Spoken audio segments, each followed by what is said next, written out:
there is one fight that has been announced for the end of May. Somebody you know very well, of course, Josh Taylor versus Jose Ramirez for the Undisputed super lightweight titles.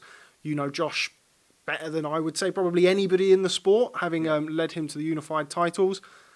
Break that fight down for me. It's a very good fight for Josh Taylor. It's a very good stylistically fight. Josh loves people to stand and trade with him. He gets himself in the right positions. He's very good in the pocket. He's got great blocks. Sometimes he stands there a little bit too long, but he can catch and counter. And because he's so quick inside, it works treat for him. You know, even with someone like Regis Prograis, if he stood off him, even though he's the taller guy, if he stood off him, he got outboxed. So shoot in, get in there, stay on them, and working close. I think Ramirez loves to push guys back. It's going to be a great fight for the fans, but it's going to be a perfect fight for Josh because he'll be able to, if he wants to, he'll be able to go out and outbox him, but then fight him burst in the pocket, and I see him stopping him probably in around 8 rounds. The style that gives Josh Taylor problems is guys that keep it in the centre, push him back at distance, and sort of push him back and then counter him and time him on the way in, and don't engage close with him. So, and I just don't think Ramirez doesn't do it, you know. So I really think that's a great fight for Josh. I think he'll become undisputed champ. So of course, a fight that's been, you know, kind of in the background a little bit, at least, certainly pre-WBSS, both coming up in the WBC rankings. Always been a fight that you've been very confident in Josh in? We would have gone for, I mean, look, we boxed Postel for the WBC silver belt.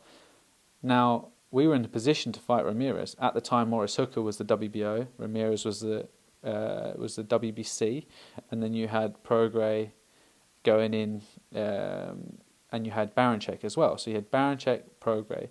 Now they were going to go in there with the Ring Magazine belt. The winner of that tournament was going to come out.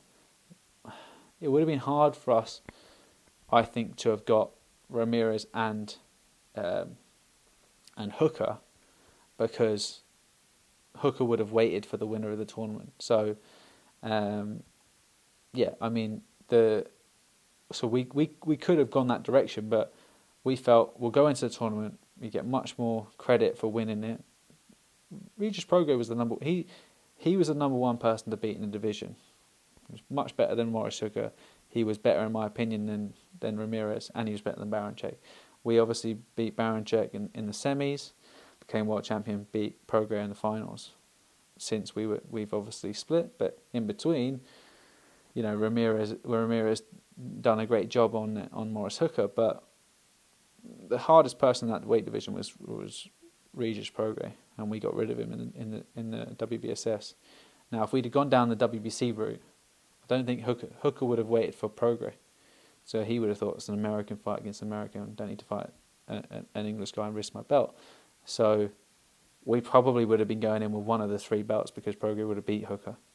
So our strategy was go in there, get a lot of credit, you get great exposure, and and then target either one of those in the afterwards. And Ramirez is the guy. He's the guy that sort of won out of those 2 guys. And I think just if I was in Josh's corner now, I would be.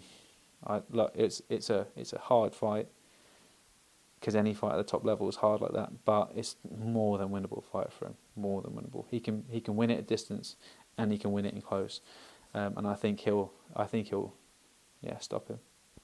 Kind of knowing Josh the way you do, and knowing that he likes to sit in the pocket and he likes to have tough fights. Really, he's shown that on numerous occasions, winning the world title against Van Baranchek in Glasgow being one of them. Do you think it will go more that route as opposed to Josh being on the back foot? He can't box on the back foot. He can't keep disciplined and it's actually, he gets clipped. He gets clipped when he's out there, and I understand it. Like when I was boxing, my vision was in close. I like being in short. You know what I mean? And certain people hate being in there, and other people like being at distance. And even though he's tall,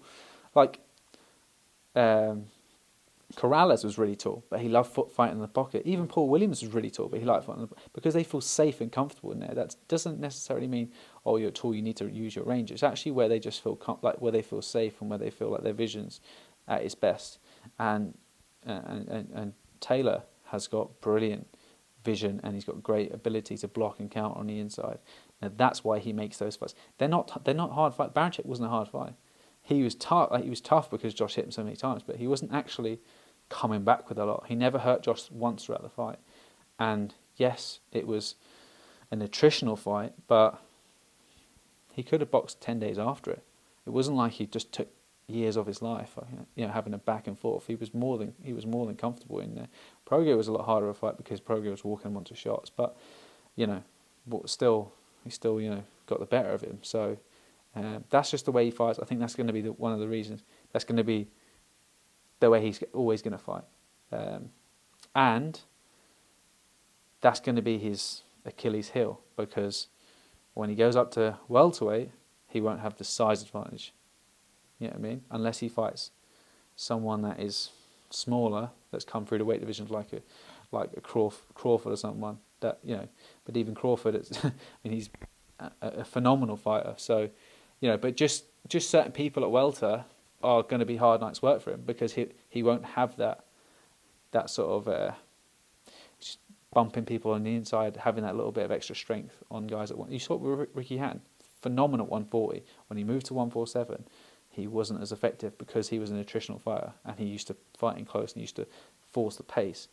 Going through the weight divisions, you've got to be more selective with your shots. You've got to be better at boxing, and yeah, that's my opinion. Final one on all things Josh Taylor. Jose Ramirez, you mentioned at the start you feel he'll become undisputed champion. You, of course, led him to the unified title. If and when that does happen, he becomes undisputed champion. Happy for Josh? Yeah, happy for him. There's a tinge of disappointment in you for kind of not being there to finish the job, so to speak? Sorry for interrupting.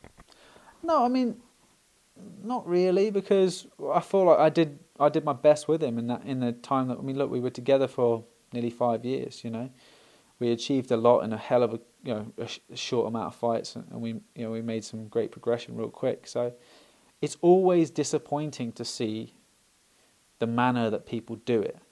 If people were to sit down and actually face to face and talk you through it and say, look, this is why I want to go, that's fine. But we've talked about it, and we've talked about the manner of the way it was done. But no, that's all water under the bridge for me. I don't really care. I don't want to hold grudges on anybody. So, and I know that fighters are always going to come to me anyway over time, and I've got a massive fight with Lawrence, and other people are coming through the gym. So I will be happy for him, because he deserves to become undisputed, because he is, in my opinion, the best fighter at 140.